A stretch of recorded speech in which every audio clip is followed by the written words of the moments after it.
Pada kali ini bahasan mengenai Fathul Bari, hadis nomor 314 dan seterusnya.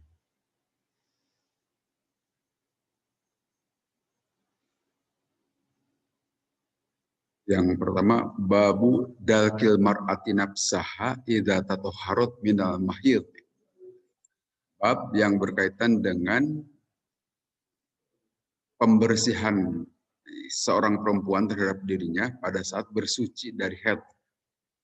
Ini masih urusan haid-haidan.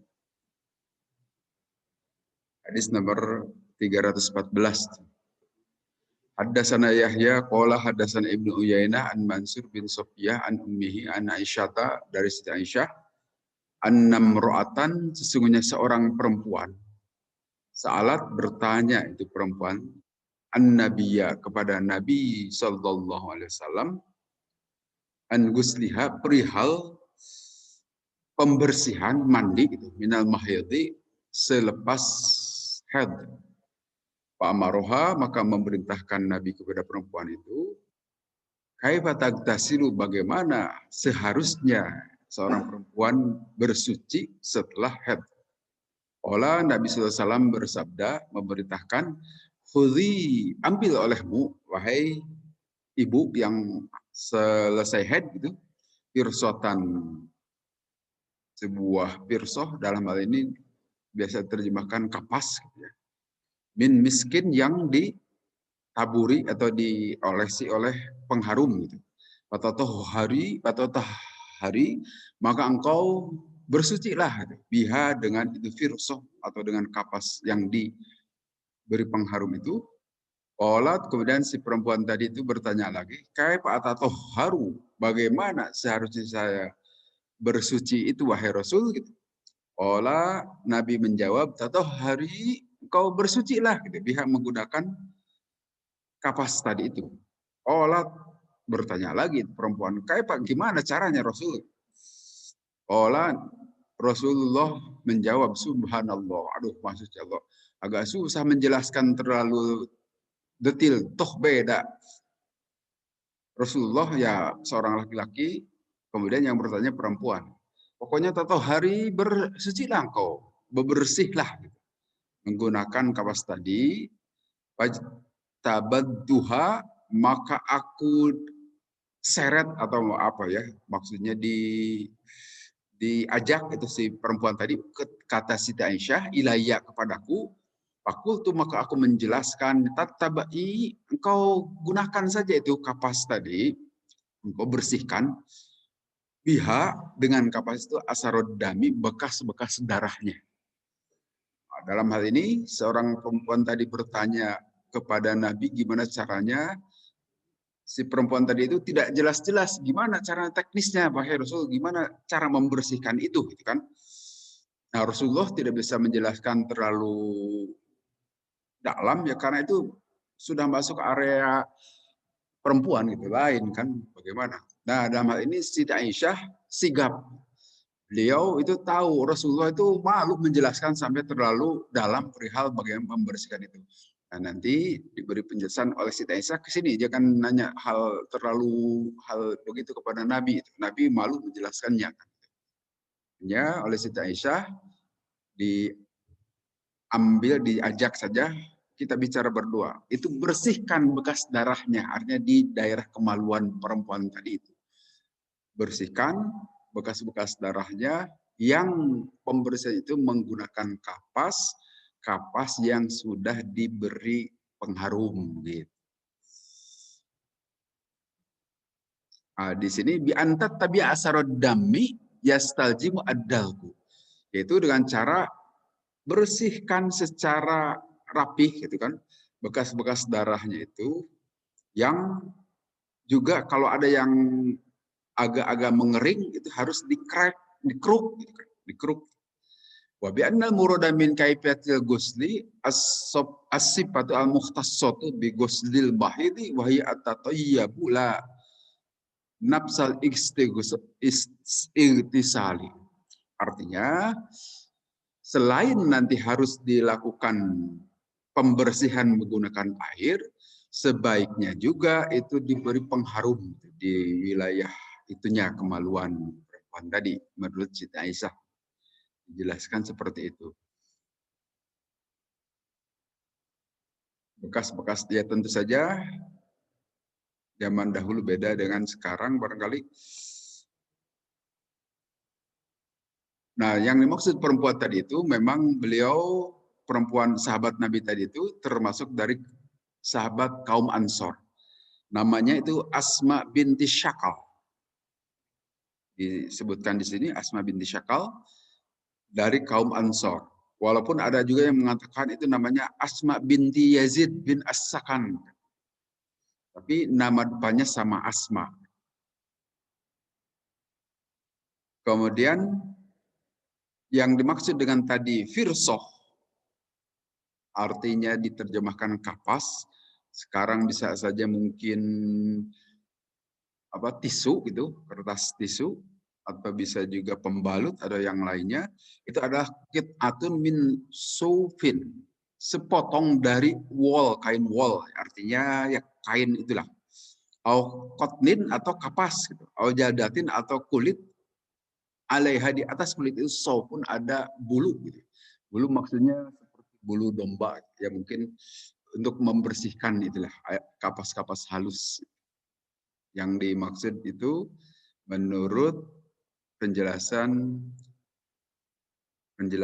Fathul Bari di sini. Nah, tentu saja di sini juga tidak perlu dijelaskan lebih jauh, saya kira para ibu sudah pada ngerti. Di sini menurut Imam Nawawi, asaruddam, bekas darah itu adalah al-parju, yaitu parji. Ya, parji itu kemaluan perempuan. Al-murad bihi indal ulama, yang dimaksud dengan bekas-bekas darah itu tentu saja parji atau kemaluan, itu yang harus dibersihkan. Kemudian waqal Mahali, berkata Imam Mahali di sini seorang ulama juga, yustahabbu, disunnahkan laha untuk seorang perempuan tadi, antatayyaba, untuk memberi harum-haruman.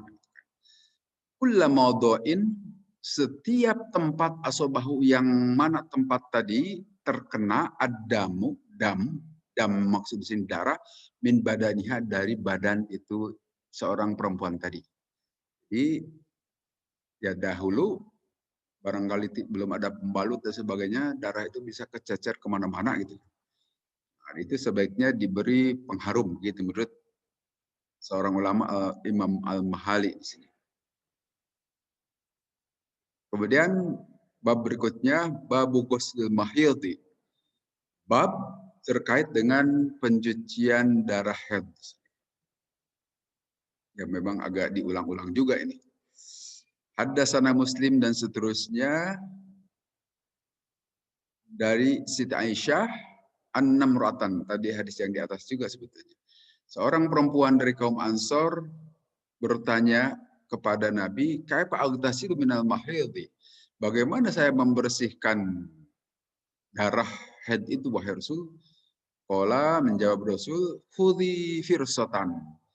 Kau gunakan itu kapas, memasakatan yang diberi minyak kasturi, minyak pengharum.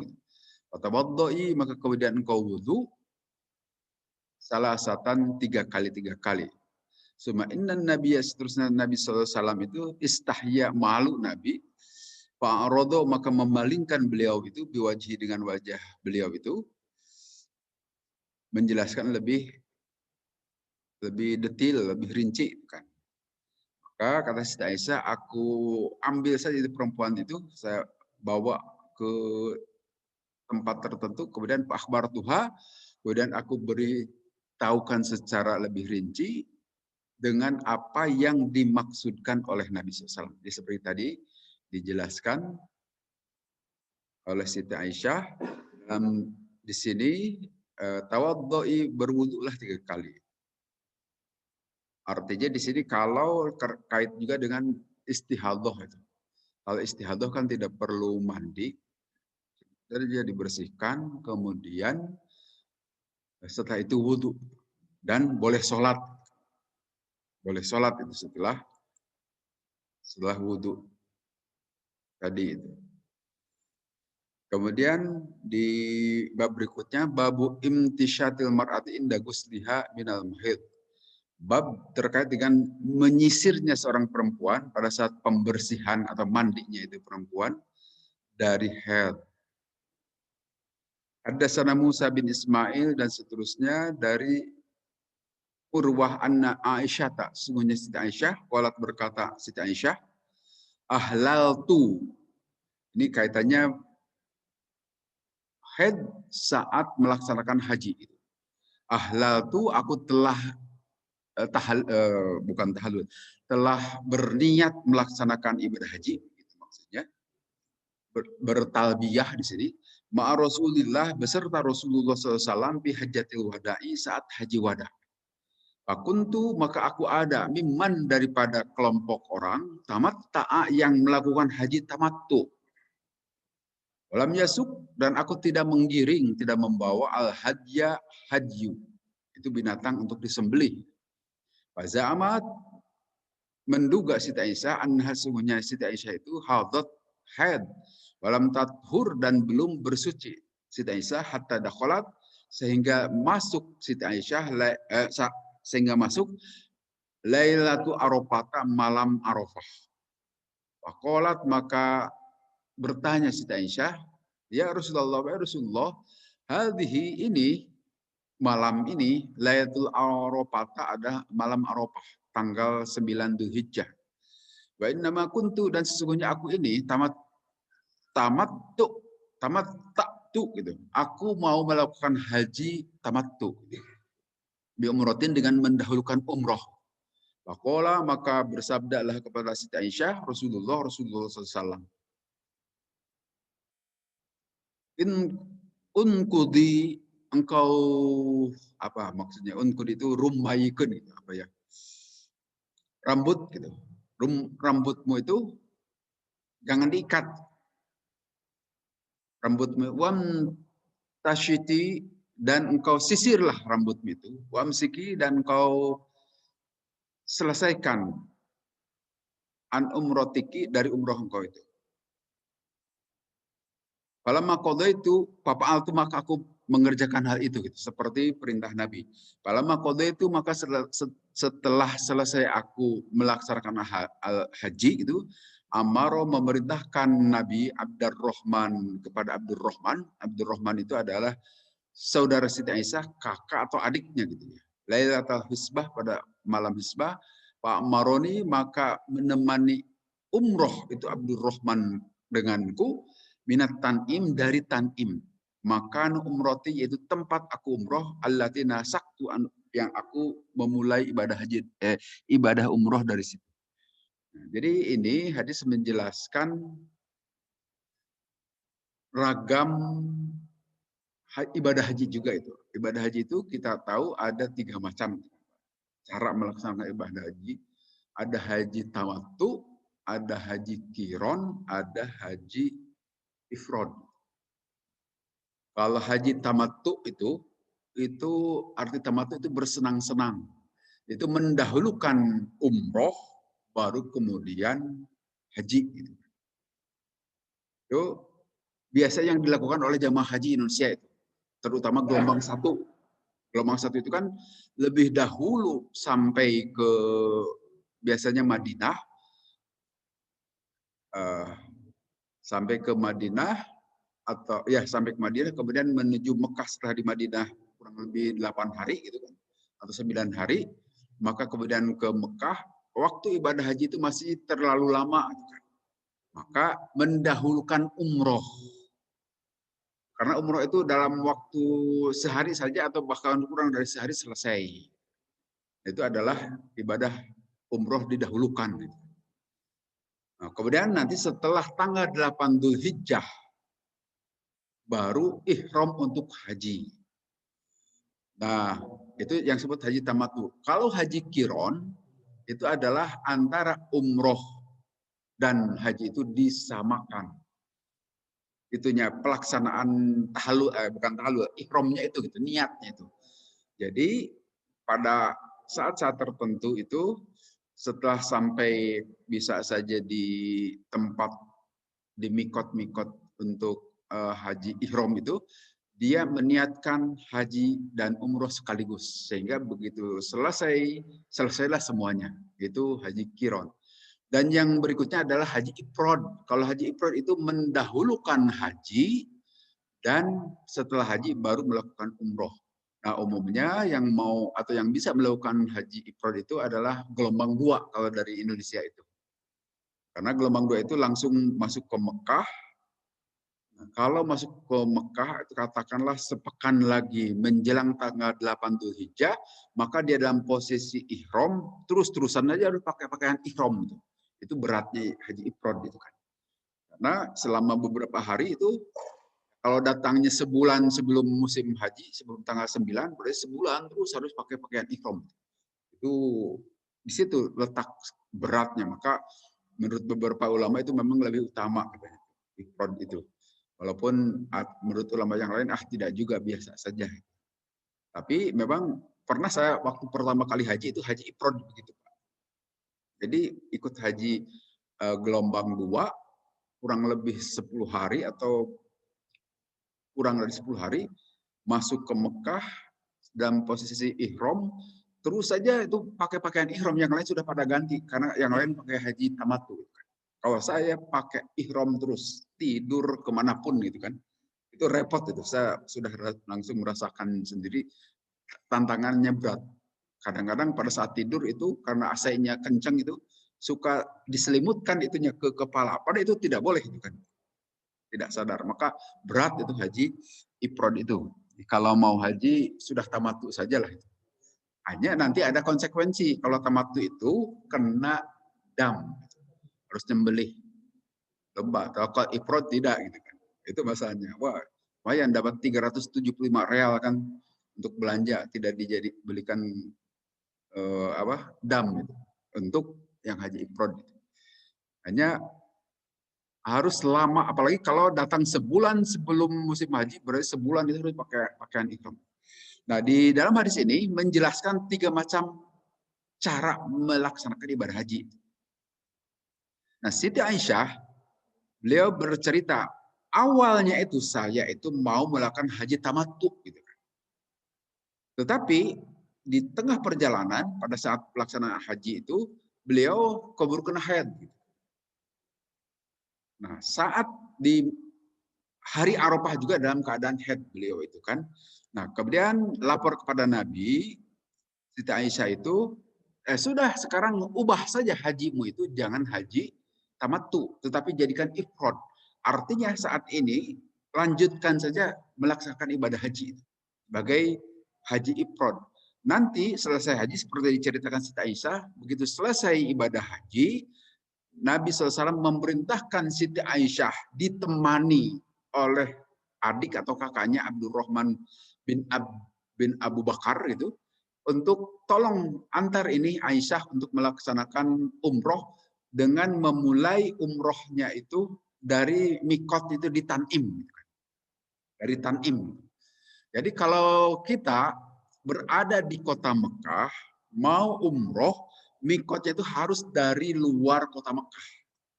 Nah, Tanim, Hudaibiyah, sama Za'ronah itu 3 tempat mikot bagi penduduk Mekah atau yang berada di kota Mekah jika mau melaksanakan umroh. Jadi kalau kita juga misalnya datang ke Mekah, mau umroh, pertama kali umroh itu kan kita bisa dari Jeddah, itu mikotnya itu, atau bisa dari Yulamlam itu di atas pesawat, di Kornul Manazil gitu, atau dari Bir Ali kalau kita melalui Madinah, dari Bir Ali itu. Nah, itu waktu umroh pertama itu datang mikotnya itu dari luar kota Mekah itu. Tetapi kalau kita sudah berada di Mekah ingin umroh kedua kali atau umroh ketiga kali atau keempat kali, kita tidak boleh mikotnya dari kota Mekah, tapi harus keluar dari Mekah. Itu kalau kita berada di kota Mekah itu dari 3 tempat. Yang paling dekat itu Tanim. Itu naik oplet paling hanya 5 real saja. Keluar dari kota Mekah, karena kota Mekah itu kota haram kan, kota suci itu. Nah, kalau kita mau umroh setelah berada di kota Mekah, umroh kedua lah tentu, karena umroh pertama kita kan datang dari Indonesia pasti dari luar kota Mekah. Nah, itu kita keluar dulu, apakah di Tanim, ke Hudaybiyah atau Ja'ronah. Yang paling dekat itu Tanim. Nah, tinggal masuk lagi dari sana niat umroh, keluar masuk lagi ke kota Mekah, Masjidil Haram, tawaf dan sa'i selesai halul. Nah, yang dilakukan oleh Siti Aisyah begitu. Beliau itu disuruh keluar oleh Nabi karena engkau mengubah pola haji itu tadinya haji tamatu, kemudian sekarang jadi haji ifrad. Selesaikan saja dulu hajinya, kemudian nanti baru umroh dengan cara ihram lagi keluar dari kota Mekah, yaitu dari Tanim. Nah, ini juga Rasul memerintahkan kepada Siti Aisyah pada saat dalam keadaan haid itu, ya sudah kau rapihkanlah itu rambutmu itu. Nah, dalam hal ini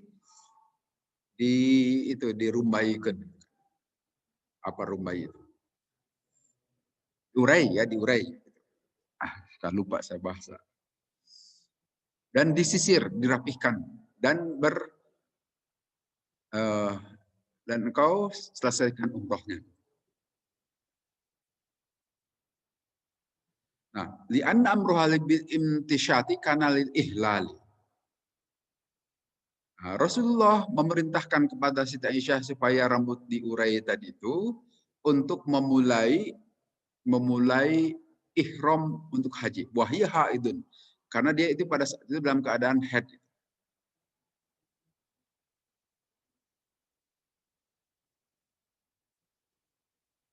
Kemudian di bab berikutnya, babu naqdil mar'ati sya'roha inda ghuslil mahidi. Kemudian bab mengurainya seorang perempuan terhadap rambutnya pada saat mandi haid. Haddatsana Ubaid bin Ismail, qala haddatsana Abu Usama dan seterusnya dari Siti Aisyah. Qalat berkata Siti Aisyah, kharajna kami semua telah keluar muafina lihilali Dzulhijjah. Untuk ya pada saat Dzulhijjah mau melaksanakan ibadah haji juga. Faqala maka bersabda Rasulullah sallallahu alaihi wasallam, man ahabba, siapa orang yang suka ayuhilla untuk melakukan talbiyah di sini, memulai ibadah umroh itu bi umrotin dengan umroh, fal yuhlil maka mulailah talbiyah. Ini laula anni ahdaitu, kalaulah aku tidak membawa hadyu gitu kan. Hadyu itu binatang untuk disembelih bagi mereka yang mau melaksanakan ibadah haji ifrad tadi. La ahlal tuh maka aku niscaya akan melakukan talbiyah di umrotin untuk umroh. Artinya mau haji tamattu juga itu Nabi. Tetapi Nabi melakukan haji ifrad. Fahalla maka melakukan talbiyah atau memulai haji itu niat ihram ba'dhum sebagian dari para sahabat bi umrotin dengan ihram umroh. Wa ahalla dan sebagian wa ahalla dan bertalbiyah ba'dhum sebagian dari sahabat Nabi itu bihajin dengan haji. Berarti ini mau haji ifrad atau haji kiron. Tapi kemungkinan ini haji ifrad. Karena umrohnya tidak disebutkan. Wa kuntu dan aku ini anak yaitu aku kata Siti Aisyah mimman termasuk orang termasuk jamaah haji ahalla yang melakukan ihram di umrotin untuk umroh. Artinya haji tamattu. Wadrokani maka menemui atau sampai kepadaku yaum Arafah hari Arafah tanggal 9 wana haidun aku dalam keadaan haid. Pasyakautu maka aku berbicara lapor ilan Nabi kepada Nabi sallallahu alaihi wasallam. Aqala maka Nabi bersabda, "Da'i engkau tinggalkan umroh engkau itu wahai Siti Aisyah, wankudi dan urailah roksaki rambutmu itu, wamtashiti dan kau sisirlah rapihkan, wa ahilli dan kau mulai ihram bihajin untuk melaksanakan ibadah haji." Karena Siti Aisyah itu pada saat itu kan mengapa beliau membatalkan umrohnya? Karena belum sempat melaksanakan umroh secara tuntas. Apa yang tidak sempat dilaksanakan Siti Aisyah? Yaitu tawaf gitu kan. Tawaf itu kan rukun umroh. Karena beliau dalam keadaan haid, selama di perjalanan sampai hari Arafah, maka umroh beliau itu tidak tuntas. Kata Nabi akhirnya, sudah batalkan umrohmu itu, ganti saja dengan haji. Jadi ternyata dari hadis ini bisa mengubah pola eh, ibadah haji kita itu yang tadinya dari tamattu diubah menjadi ifrad. Itu yang terjadi di Siti Aisyah. Bisa begitu. Karena tidak sempat menuntaskan umrohnya itu. Keburu tanggal 9 hari Arafah itu kan, kalau sudah itu harus sudah mulai haji gitu kan. Maka sudah batalkan saja umrohnya. Wahili, dan kau mulai di sini talbiyah bihajin dengan haji. Fa'altu, maka aku mengerjakan itu hatta idza kana lailatul hasbah, sehingga sampai pada malam hasbah arsala ma'i akhi Abdurrahman bin Abi Bakrin. Sehingga pada malam al-hasbah setelah selesai ibadah haji, Nabi memerintahkan aku ditemani oleh saudaraku Abdurrahman bin Abi Bakar untuk melaksanakan ihram umroh. Dimulai dari Tan'im. Fa'ahlaltu bi umratin, maka aku memulai umroh untuk menyempurnakan haji tamattu tadi. Artinya itu adalah haji ifrad, sehingga tidak kena dam yang dilaksanakan oleh Siti Aisyah. Nah, sekarang yang jadi persoalan itu babu naqdil mar'ati sya'ruha inda ghustil mahid. Apakah wajib seorang perempuan itu pada saat mandi dari haid itu rambutnya itu jangan digelungkan gitu kan. Jangan diikat, tetapi harus diurai supaya tercuci, bisa dikena air seluruh rambut juga. Itu bab ini menyorot ke sana.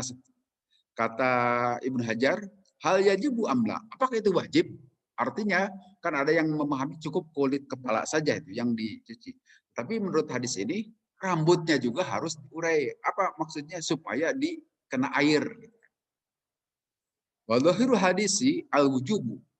Hadis di sini itu memberikan penjelasan bahwa itu wajib. Artinya diurai rambut itu dan rambut itu harus terkena air. Menurut penjelasan di sini. Walaupun nanti ada pendapat lain di bawah, wastadalla al-jumhuru ala adamil wujubi bihadis Ummi Salamah. Kalau di atas itu adalah hadis Siti Aisyah yang menyatakan diperintah pada saat mandi itu rambutnya itu dibuka, diurai supaya terkena air. Tetapi dari hadis Ummu Salamah dijelaskan begini. Qalat, berkata Ummu Salamah, ya Rasulullah, inni imra'atun ashadda dhufri ra'si. Aku ada seorang perempuan yang lebat rambut lah gitu. Apaan kuduhu ligusdil janabah? Apakah rambutku yang lembat tadi itu harus diurai, harus dirumbaikan gitu saat mandi janabah? Qala, menjawab Rasulullah, la, tidak perlu. Itu hadis riwayat Imam Muslim. Jadi memang ada dua hadis dua-duanya sahih ini Pak. Dua-duanya sahih. Kalau yang pertama itu hadis Siti Aisyah diriwayatkan oleh Imam Bukhari, itu harus diurai rambut itu saat mandi. Tapi kalau menurut hadis Ummu Salamah, beliau bertanya kepada Nabi, tidak perlu dibuka rambutnya, biarkan saja digelungkan. Atau sekarang itu suka kaum perempuan ini suka pakai apa itu? Ya itulah yang penutup gitu kan. Takut rambutnya kena air malah gitu. Tetapi menurut hadis Siti Aisyah itu, bahkan di sini menurut Imam Ibnu Hajar Al-Asqalani, wa dhahirul hadisi al-wujub, wajib rambutnya juga harus diurai, dalam arti harus terkena air, dicuci. Nah, adapun apa yang disampaikan oleh Ummu Salamah bahwa tidak perlu diurai dalam arti tetap boleh diikat gitu, rambutnya itu digelungkan gitu. Itu bukan berarti tidak boleh terkena air juga. Hanya itu terkena airnya itu tidak katakan lembar per lembar kelihatannya gitu. Tetap saja ada pengertian ke sana juga. Walau dengan hadis ini juga ada yang beralasan tidak perlu, tidak kena pun tidak apa-apa. Hanya kalau melihat dari, kalau mau ditarjih kan, kalau mau dilihat mana hadis yang lebih bisa diambil sebagai dalil, karena dua-duanya hadis kuat ini, hadis-hadis sahih itu. Kelihatannya hadis dari Siti Aisyah itu lebih dipilih saya kira kalau menurut saya itu. Itu saja, artinya basahi juga itu rambutnya, kena cuci juga rambutnya. Kemudian hadis berikutnya babu mukhallaqatin wa ghair mukhallaqatin. Ini proses penciptaan. Haddatsana Musaddad berkata Musaddad qala berkata haddatsana Hammad dan seterusnya dari Anas bin Malik Nabi dari Nabi sallallahu alaihi wasallam. Qala bersabda Nabi, "Innallaha sesungguhnya Allah azza wa jalla, sesungguhnya Allah yang maha gagah dan maha perkasa, wakala telah mewakilkan birrahimi masuk ke dalam rahim seorang perempuan, malakan seorang malaikat. Yaqulu berkata malaikat itu, ya Rabbi, wahai Allah Tuhanku, nutfatan sudah jadi itu nutfah, artinya air mani. Ya Rabbi, sudah berubah lagi sekarang, alaqatun berubah menjadi darah. Ya Rabbi, wahai Tuhanku, mudghotun sudah berubah menjadi daging. Fa'idha aroda, maka pada saat menghendaki Allah ayak dia untuk memutuskan Allah khalqahu terhadap makhluk Allah tadi itu, qala bertanya itu malaikat, adzakarun am unsa, wahai Allah, apakah ini jenis laki-laki atau perempuan gitu. Syaqiyun am sa'idun, apakah ini calon manusia itu termasuk orang yang akan celaka atau orang yang akan berbahagia. Rizku, maka bagaimana pula rezekinya orang itu? Akan seret atau berlimpah atau biasa-biasa saja? Wal ajalu, dan ajalnya juga kapan ini akan dimatikan? Setelah usia berapa tahun gitu kira-kira. Tabu, maka dicatat oleh malaikat tadi itu fibatni ummihi, di dalam perut ibunya. Nah ini nanti ada kaitannya juga, apa maksud hadis ini kok disampaikan dalam bab tentang head gitu. Nah, karena nanti di hadis bawahnya itu yang kalau mukhallaqatin itu artinya setelah mani masuk ke dalam vagina perempuan, terjadi pertemuan dengan sel ovum, sel telur perempuan, maka itu bisa ada yang jadi calon manusia, itu jadi zigot. Setelah zigot itu jadi embrio, tetapi ada yang jadi terus, ada yang jadi kaluron itu, miskram itu kan. Nah itu ada kaitannya dengan itu. Nanti mengapa itu dibahas di sini. Nah, sebelum masuk ke sana, nanti ada di bawah kalau tidak salah. Ini Allah menceritakan atau Nabi SAW menceritakan bahwa nanti kalau itu mukhallaqatin, jadi calon manusia kan, setelah terjadi pertemuan sel laki-laki dengan sel sperma dengan ovum tadi itu bisa jadi calon manusia. Kemudian kalau jadi mukhallaqah, istilah Al-Quran itu, kalau ghair mukhallaqah itu tidak jadi gitu kan. Kan tidak selalu pertemuan itu akan menghasilkan bayi itu kan. Tidak selalu. Ada yang tidak jadi. Kalau yang tidak jadi itulah yang menjadi darah-darah head itu kan. Tapi kalau yang jadi itu adalah nanti yang menjadi manusia. Nanti pada saat kalau jadi manusia, Allah akan mengutus seorang malaikat masuk ke dalam rahim gitu. Jangan dibayangkan bagaimana malaikat masuk ke dalam rahim. Itu di luar bayangan kita lah itu ya. Itu bukan urusan logika itu. Kemudian malaikat itu bertanya, wahai Allah, nutfah sudah jadi nutfah. Nutfah itu masih sel sperma, sel laki-laki itu. Kemudian ya Rabbi, ternyata alaqah sudah jadi alaqah. Artinya sudah terjadi percampuran antara sel sperma dan sel perempuan, ovum itu. Nah, itu sudah menjadi alaqah. Darah kimpel gitu. Yang darah itu sudah masuk menggantung di daerah di rahim calon manusia. Kemudian setelah beberapa waktu mudghah sudah jadi mudghah. Artinya sudah berbentuk daging-daging. Sudah mulai membentuk ada unsur-unsur daging. Tapi belum membentuk unsur manusia. Ya paling sudah ada calon kepala, sudah ada calon tangan, dan calon perut, dan seterusnya. Nah saat itu Allah memberikan keputusan, nanti dijelaskan di bawah setelah 40 hari katanya. Setelah 40 hari itulah terjadi, maka Allah memberikan keputusan terhadap calon manusia itu. Bertanya malaikat, ya Allah, apakah ini dijadikan laki-laki atau jadikan perempuan? Pertanyaan itu. Artinya 4 hal yang akan ditentukan pada saat hari-hari tersebut. Dia laki-laki atau perempuan. Kemudian juga apakah ini syakiyun am sa'idun? Syakiyun itu apakah ini orang akan jadi orang celaka, jadi ahli neraka nanti gitu, atau akan sa'id? Sa'id itu orang yang akan berbahagia, calon surga, orang yang baik-baik nanti hidupnya. Sudah ada ketentuan pada saat di rahim. Kemudian juga rezekinya bagaimana? Rezekinya itu apakah yang seret, yang banyak, yang hanya tidur saja itu rezekinya ngalir saja terus, kan? Ada juga orang yang berusaha kepala jadikan kaki, kaki jadi kepala, tetap aja seret rezekinya, gitu kan? Itu udah ada ketentuan ternyata dari itu. Apakah orang itu akan dapat semangkuk rezekinya, atau akan dapat satu baskom, atau satu lebih besar lagi itu. Nah, itu sudah ada ketentuan sejak zaman di alam rahim itu. Dan juga yang keempatnya ajalnya. Ya Allah, ini diberi umur berapa tahun ini orang ini? Apakah dikasih 60 tahun, dekat-dekat seperti usia Nabi, gitu. Atau saat masih bayi juga sudah dicabut saja nyawanya, atau sampai 80 sampai 100 bisa jadi seperti itu. Jadi itu ada 4 hal yang Allah utus melalui malaikat itu masuk ke dalam rahim. Itu bagi mukhallaqah tadi, judul di atas. Bagi yang calon manusia yang jadi. Gitu kan. Karena tidak setiap pertemuan sel sperma dengan ovum itu jadi manusia. Nah, menurut hadis Ibnu Mas'ud, ketentuan di atas itu anha arba'una yaman, pada hari ke-40.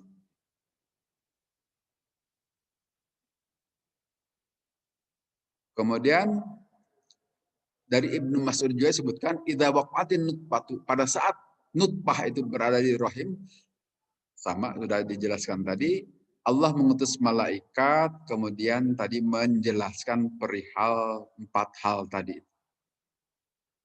Nah, kalau menjadi calon manusia akan sempurna, akan dilahirkan, maka ada 4 ketentuan yang dicatatkan oleh malaikat. Tetapi kalau itu tidak jadi manusia, artinya as-saktu itu tadi miskram atau kaluron atau tidak jadi manusia itu sebelum sempurna lahir, maka tentu saja tidak dicatat yang 4 hal tadinya itu. Ini kan kita tidak tahu tuh, apakah dia akan jadi calon manusia atau tidak. Itu semuanya ini hanya pemberitahuan saja bahwa itu ada mekanisme, ada satu prosedur yang dilalui yang memberitahukan kepada kita itu ada rangkaian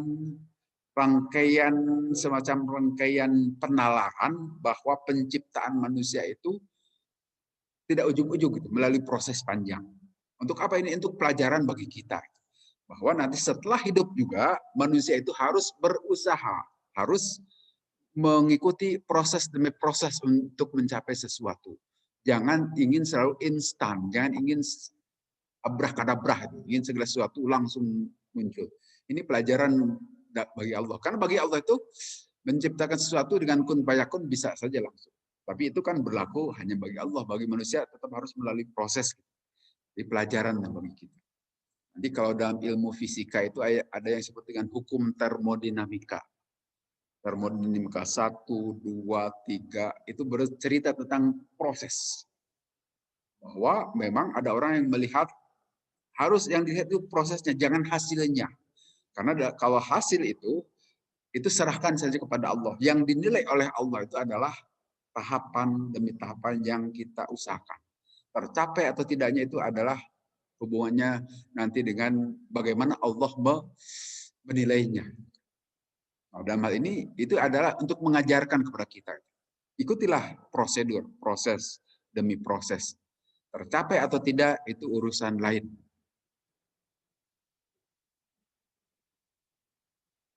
Kemudian di hadis berikutnya, babu kaifa tuhillu al-haidu bil haji wal umrah. Bagaimana ihram? Ini masih pengulangan juga nih, yang tadi. Haddatsana Yahya bin Bukair, haddatsana Al-Lais an Uqail an Ibnu Syihab an Urwah an Aisyah, dari Siti Aisyah. Qalat, berkata Siti Aisyah, kharajna, kami semua keluar ma'an Nabi, beserta Nabi sallallahu alaihi wasallam fi hajjatil wada'i, dalam haji wada. Sama seperti tadi penjelasannya, di antara kami ada yang talbiyah untuk umroh, ada yang talbiyah untuk haji. Kami semua tiba di Mekah, faqala, maka bersabda Rasulullah SAW, man ahrama bi umratin walam yuhdi fal yuhlil. Siapa orang yang ihram untuk melakukan umroh dan dia tidak memiliki haji gitu, untuk disembelih, fal yuhlil, maka sendaklah tahlul. Wa man ahrama bi umratin, dan siapa orang yang ihram dengan memulai dengan umroh, wahda, dan dia akan menyembelih hewan, fala yuhillu, maka teruskan saja. Hatta yuhilla binahari haji, sehingga sampai waktu hari nahar, tanggal 10 Dzulhijjah. Waman ahalla, dan siapa orang yang memulai ihramnya itu bihajjin, dengan haji, fal yutimma hajjahu, maka silahkan sempurnakan hajinya. Jadi ini memberikan pelajaran bagi kita dalam melaksanakan ibadah itu. Memang Nabi memberikan tata caranya itu tidak dengan satu macam cara. Yang jelas dalam ibadah haji ada 3 macam. 3 macam cara itu yang sangat dikenal luas, menjadi kesepakatan kaum muslimin. Tamattu, qiron, dan ifrad. Tidak dengan satu macam cara. Apa sebab? Karena kemampuan masing-masing orang beda-beda. Tidak diseragamkan dengan berbagai macam cara itu, maka silahkan tiap orang ikuti kemampuan masing-masing. Nah, ini juga pelajaran bagi kita. Memang di ibadah-ibadah yang lain seperti pelaksanaan sholat itu bisa beragam juga caranya. Pada saat pelaksanaan haji beragam juga. Sepanjang itu menginduk, mengacu kepada contoh Nabi, tidak masalah. Tak usah dipersoalkan. Jangan kita mengatakan membidah-bidahkan karena itu beda dengan kita. Karena kita belum tahu saja. Kita hargai saja. Sepanjang, asal jangan ngarang. Sepanjang itu jelas ada contoh tuntunan dari Nabi. Karena Nabi itu ya seperti dalam ibadah wudhu saja itu. Di hadis ini juga pernah kita bahas sebelumnya. Nabi kadang hanya sekali saja itu membasuh tangan dan anggota wudhu yang lain itu. Tetapi di kali yang lain Nabi 2 kali. Di kali yang lain 3 kali. Begitu juga cara mandi besar itu kan beda-beda itu. Apa yang disampaikan oleh Siti Aisyah dengan apa yang disampaikan oleh Siti Maimunah, Siti Ummu Salamah dan Siti Maimunah itu agak beda.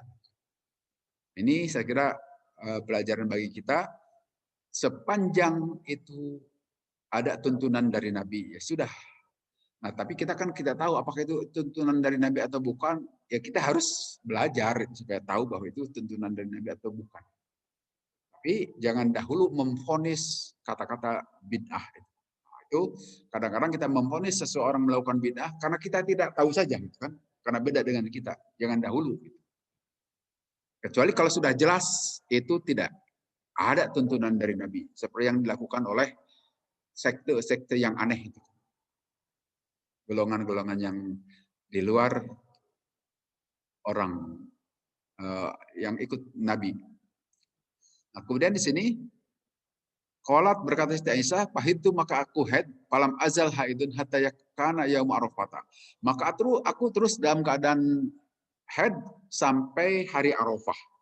Walam uhlil, dan aku tidak melanjutkan talbiyah bi umratin untuk melaksanakan umrah.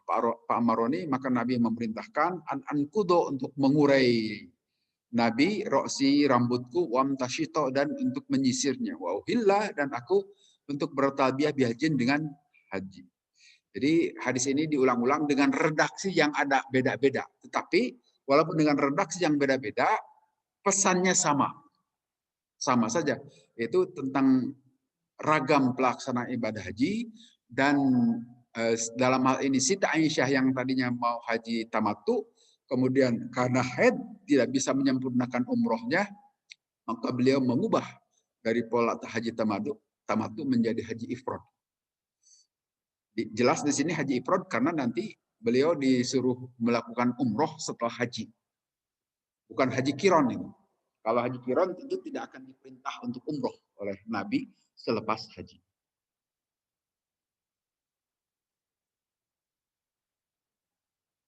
Di bab berikutnya, bab iqbal mahidi adbarihi.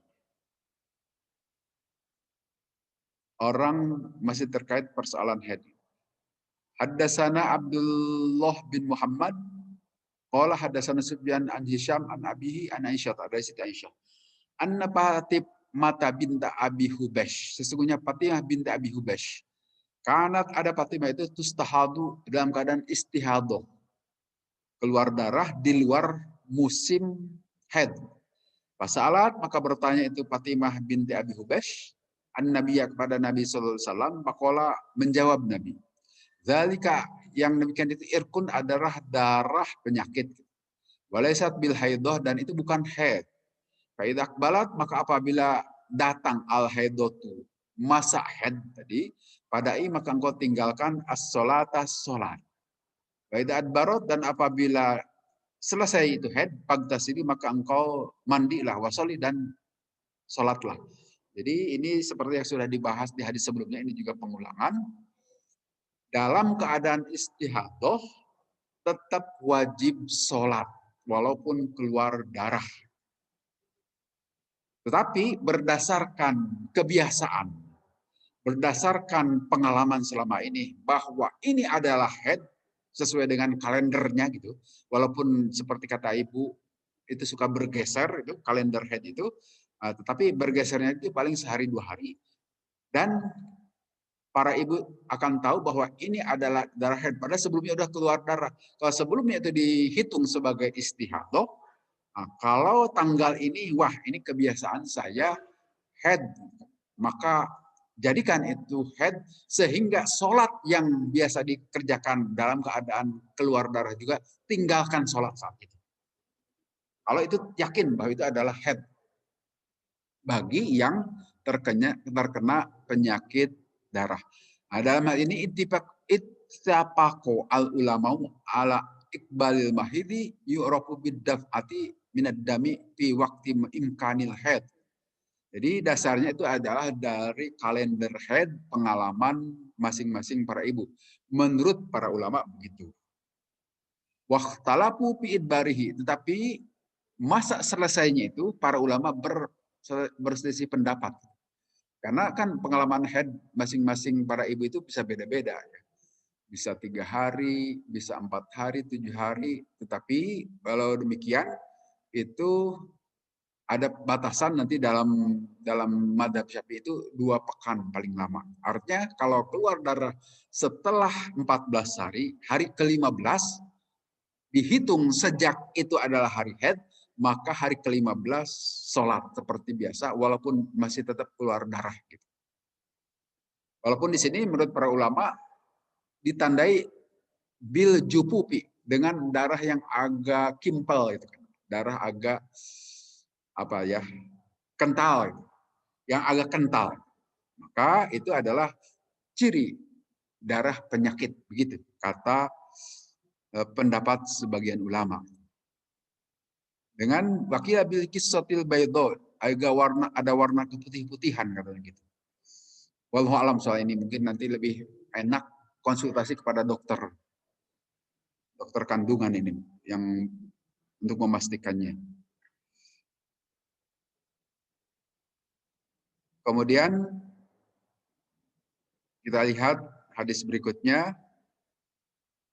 Haddatsana Musa bin Ismail, qala berkata Musa haddatsana Hammam, qala haddatsana Qatadah dan seterusnya. Annam ra'atan sesungguhnya seorang perempuan, qalat bertanya seorang perempuan ali Aisyah kepada Siti Aisyah. Atajzi ihdana salataha idata tahurat ahurriyatun ant. Nah, di sini pertanyaan seorang perempuan kepada Siti Aisyah.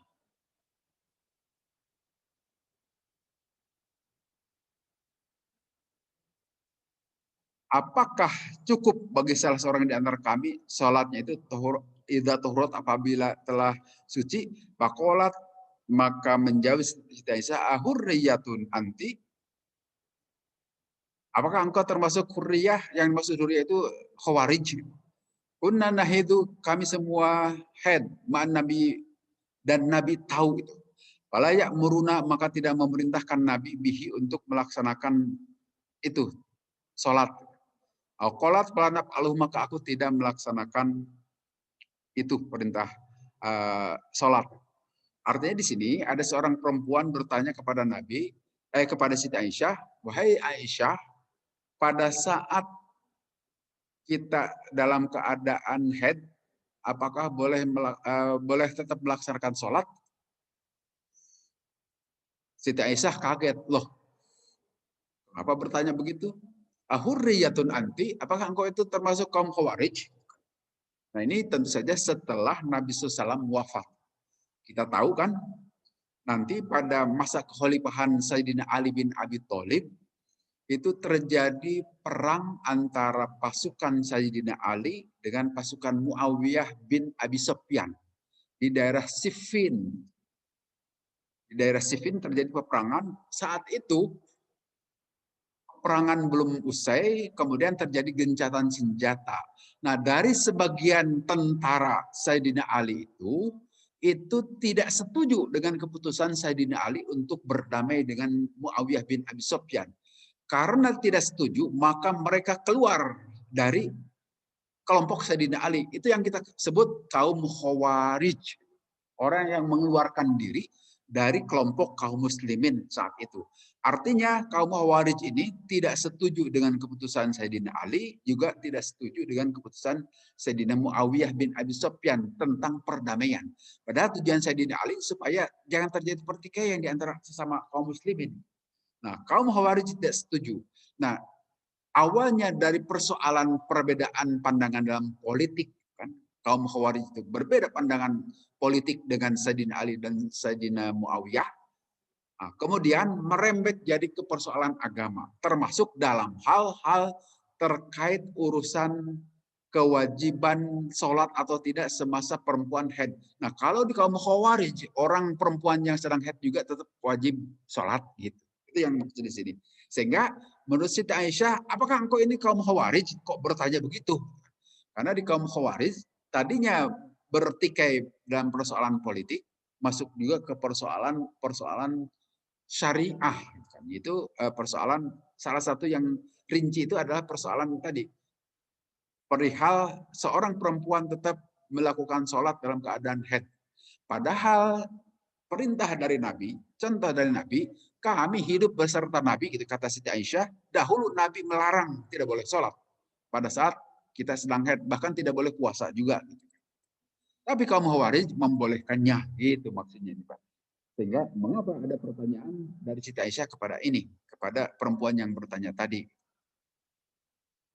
Nah, menurut penjelasan Ibnu Hajar al-Asqalani di sini, sudah kini istaqarra al-ijma'u ala adamil wujubi, sudah menjadi kesepakatan para ulama, jadi ijma para ulama, tentu saja yang dimaksud di sini ahlus sunnah wal jamaah.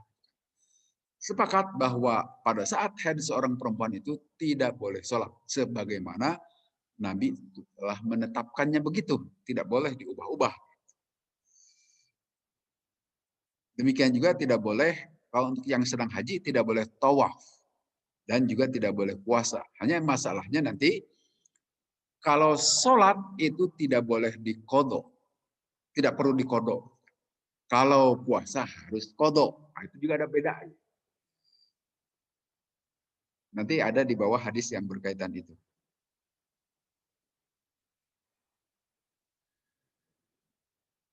Nah, di sini walladzi dzakarahu al ulama bil farqi baina sholati wasyami anna sholata taqarru walam yajib qadauha lil harbi bihilafis syami.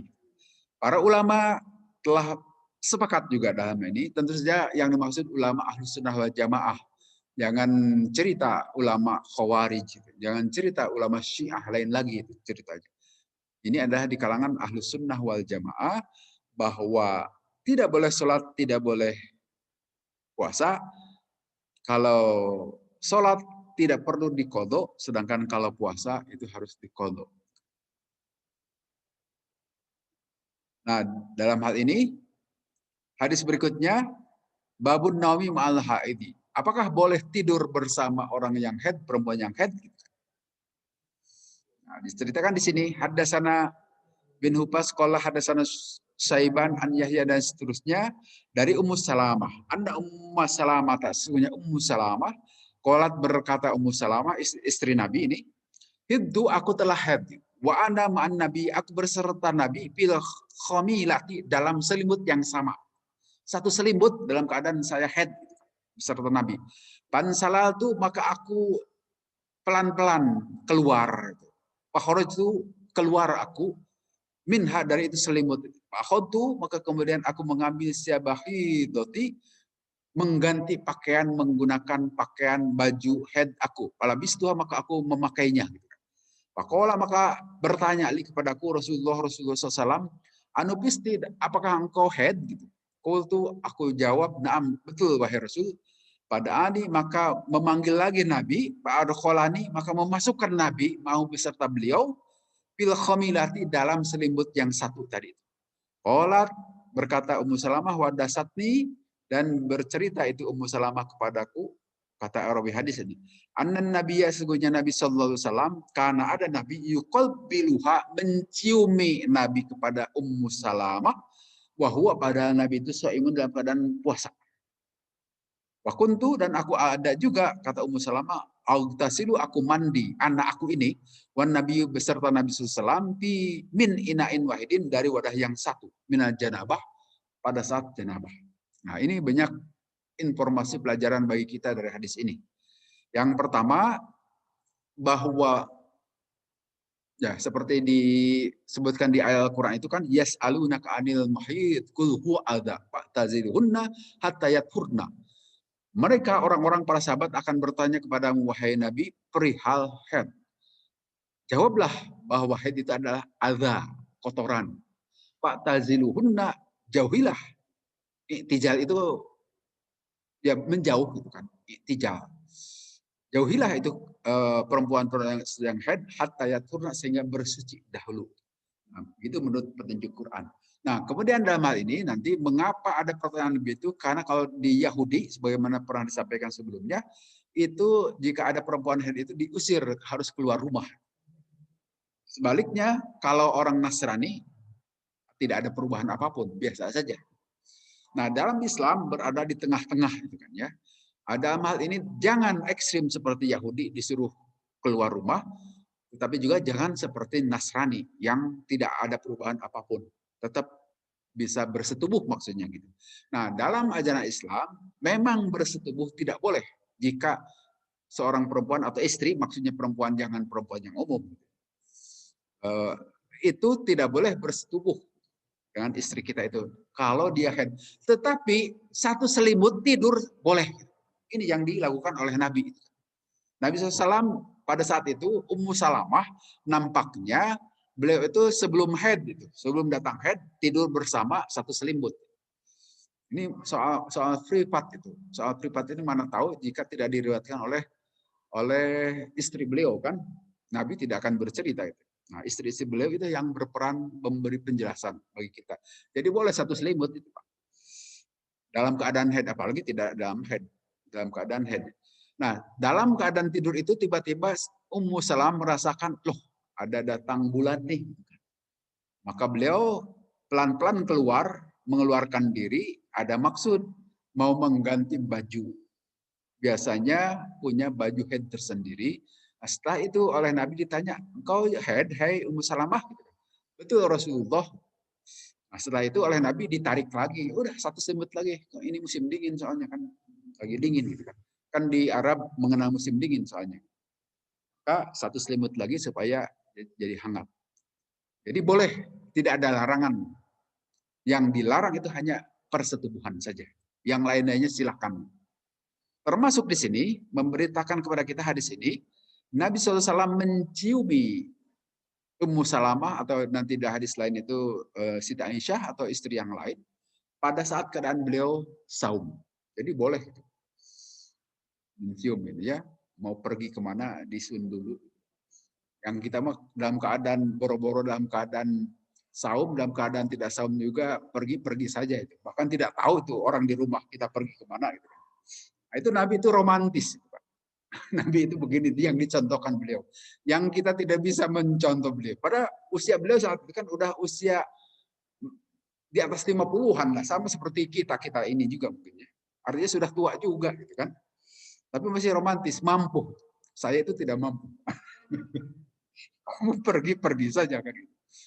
Ini yang tidak bisa kita mencontoh gaya Nabi itu. Padahal istri-istri beliau juga sudah tua-tua juga kan. Yang paling muda saat itu hanya Siti Aisyah, masih usia belasan. Wajar mungkin kalau yang masih muda itu romantis. Tapi yang lain-lainnya ya sudah pada tua. Apalagi Siti Saudah itu. Beliau mengatakan, sudah saya tidak perlu dikilirin, gitu. Tidak perlu ditiduri. Silahkan jatah saya kasihkan ke yang muda itu, ke Aisyah saja. Rasul gitu. Seperti itu artinya menunjukkan bahwa istri beliau sudah tua. Tapi Nabi itu tetap romantis. Begitu juga Nabi itu mandi, atau di sini Ummu Salam bercerita mandi beserta Nabi, mandi dari janabah di kamar mandi yang sama bersama-sama. Ini juga belum tentu kita mampu. Kecuali waktu pengantin baru saja itu. Kalau sudah pengantin bari itu, udah urusan masing-masing saja kan. Ini Nabi setelah tua juga beliau itu bercerita ini. Bukan pada saat beliau dengan Siti Khadijah itu, waktu masih awal-awal pengantin baru kan. Bukan itu, justru setelah lama ditinggal Siti Khadijah, setelah usia beliau sepuh juga. Kemudian di hadis berikutnya, haddatsana Mu'adz bin Fadalah qala haddatsana Hisham an Yahya an Abi Salamah an Zainab dan seterusnya dari Ummu Salamah. Qalat berkata Ummu Salamah, baina ana pada saat aku ada man Nabi beserta Nabi sallallahu alaihi wasallam muttaji'atun, yaitu tidur ini sama dengan hadis di atas. Saat aku tidur berbaring di selimut yang sama, tiba-tiba aku head. Maka aku keluar dari selimut itu dengan maksud mengganti bajuku itu menggunakan baju khusus head. Nabi bertanya seperti tadi, kemudian Nabi memanggil lagi aku untuk tidur bersama di dalam selimut yang sama juga. Satu selimut maksudnya. Sama, ini hadis diulang dengan redaksi yang berbeda. Tapi sama-sama hadis riwayat Imam Bukhari. Hadis yang terakhir nih agak panjang. Haddatsana Muhammad bin Aslam akhbarona dan seterusnya dari Ayyub an Habsah, dari Siti Habsah. Ini istri Nabi yang lain, Siti Habsah. Itu putrinya Sayyidina Umar. Qalat berkata Siti Habsah, kunna ada kami semua namna'u kami melarang awatikona kepada kaum perempuan yang masih remaja ayyahrujna untuk keluar mereka bil idaini di dua sholat id, sholat Idul Fitri dan Idul Adha. Qadimat maka datanglah imratun seorang perempuan penazalat maka tinggal perempuan tadi itu Qasra Bani Khalab di Bani Khalab gitu. Hadasat maka bercerita an Uhtiyah perihal saudarinya. Wakana dan ada jaju Uhtiyah dan suami dari saudarinya itu Goza ikut berperang Nabi beserta Nabi SAW, Sintai Asyarota ikut 12 kali peperangan beserta Nabi. Wakana dan ada ukhti saudariku tadi itu ma'ahu beserta suaminya Pisitin dalam 6 kali peperangan. Jadi kaum perempuan juga ikut ke medan perang sebagai tenaga untuk menyediakan logistik atau mengobati mereka yang terluka. Qolat berkata itu saudari istri dari sahabat tadi, kunna ada kami semua kaum perempuan nudawi memberikan pengobatan al-kalma kepada mereka yang terluka. Wanakumu dan kami juga merawat alal mardu kepada mereka yang sakit. Jadi para sukarelawati ini ikut juga ke medan perang sejak zaman Nabi itu dengan maksud tadi merawat mereka yang terluka atau mereka yang sakit.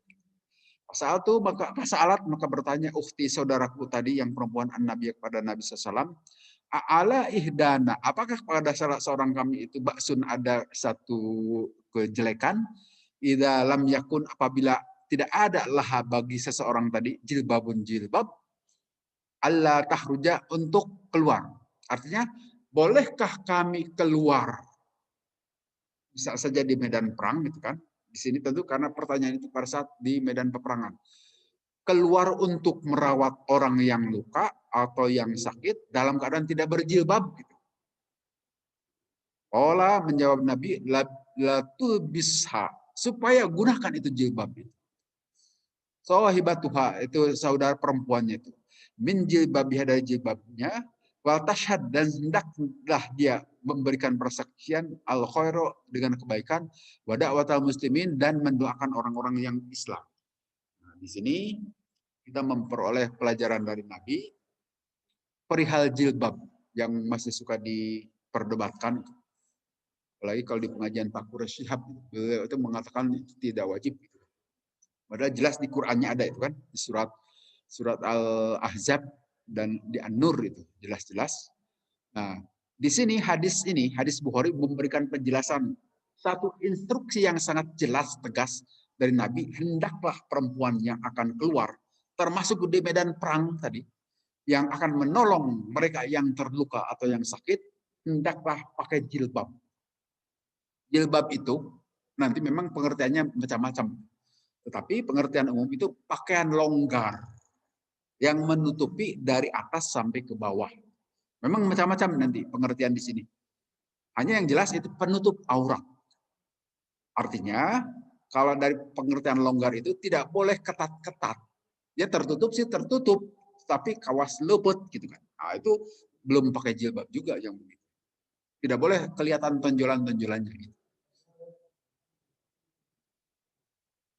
Kemudian falamma qadibat Ummu Atiyah, maka pada saat tiba Ummu Atiyah, ini sahabat perempuan yang lain, saat Tuhan aku bertanya kepada Ummu Atiyah, kata di sini kata Siti Hafsah, Asami'ti, apakah engkau hai Ummu Atiyah mendengar an-Nabi kepada Nabi SAW, mendengar berita dari Nabi? Qolat, berkata itu Ummu Atiyah, bi abi, na'am, betul saya mendengar berita dari Nabi, wa kanat la tadkuruhu illa qolat, dan tidaklah berkata itu Ummu Atiyah kecuali seperti ini gitu. Sami itu aku mendengar Nabi, yaqulu, bersabda Nabi, yakhruju, silahkan keluar, al awatiku, perempuan-perempuan muda yang masih remaja, wadawatul huduri, dan mereka yang dipingit gitu kan. Awil awatiku dawatul hudri, atau perempuan-perempuan remaja yang masih dipingit, wal huyyadu, dan mereka yang sedang haid, perempuan yang sedang haid, wal yashhadna, dan silakan bersaksi menyaksikan al-khairu, terhadap kebaikan, wa da'watal mukminin, dan mendoakan orang-orang yang bermukmin, yang orang-orang mukmin, wa ya'tazilu, dan hendaklah itu orang yang sedang haid itu al-hayy, menjauhi, al-huyyadu, mereka yang haid, al-musalla, tempat sholat. Nah, artinya ini nanti memang ini salah satu hadis yang lain. Pada tadi kan di atas disebutkan oleh Siti Hafsah, itu kaum perempuan yang sedang haid, termasuk yang mereka yang dipingit. Bisa saja yang dipingit itu sedang haid juga, termasuk perempuan remaja itu tidak boleh menghadiri sholat id. Dan nanti hadis yang lain itu yang terkait dengan sholat istisqa. Tetapi menurut berita dari para sahabat perempuan yang lain, justru Nabi memerintahkan, silakan datang.